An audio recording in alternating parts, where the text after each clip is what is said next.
We thank God for who He is,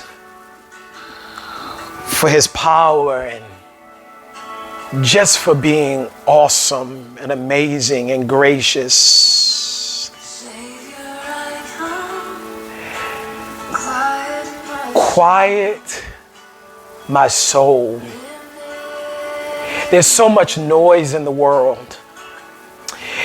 There's so many distractions. I'm reminded of Elijah, who stood atop the mountain, and there was a mighty wind, but God was not in the wind, and there was a fire, and God was not in the fire, and the earth quaked, but God was not in that either. And then it was a still, small voice that spoke to Elijah. And I wonder if God was trying to convey to His people that sometimes it's not the big, grand, opulent things where God appears.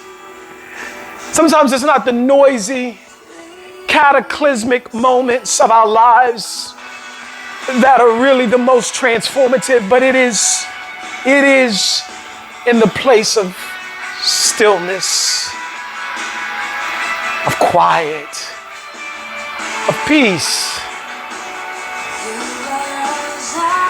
The place where God's voice reigns supreme. See, an earthquake can be heard over anything, and a great rustling wind can be felt and perceived despite the circumstances, but a still small voice requires attentiveness. It requires focus. It requires us to lean in to hear what thus saith the Spirit of God for this season. We live in a world now where everything gives noise.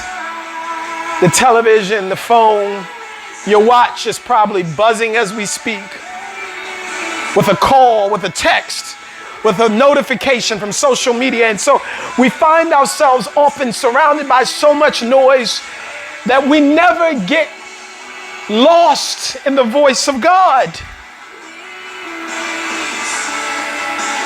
And I guess the question that I'm asking you is, what voice is leading you now?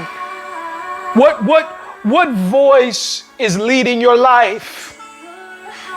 Is it the voice of faith, or is it the voice of fear? Has life become so noisy for you that you've forgotten what the voice even sounds like? For it was Christ who said that my sheep know my voice, and the voice of a stranger they shall not follow.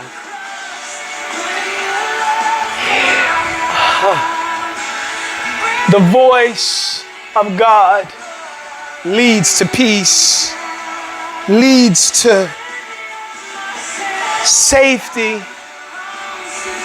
leads to solace.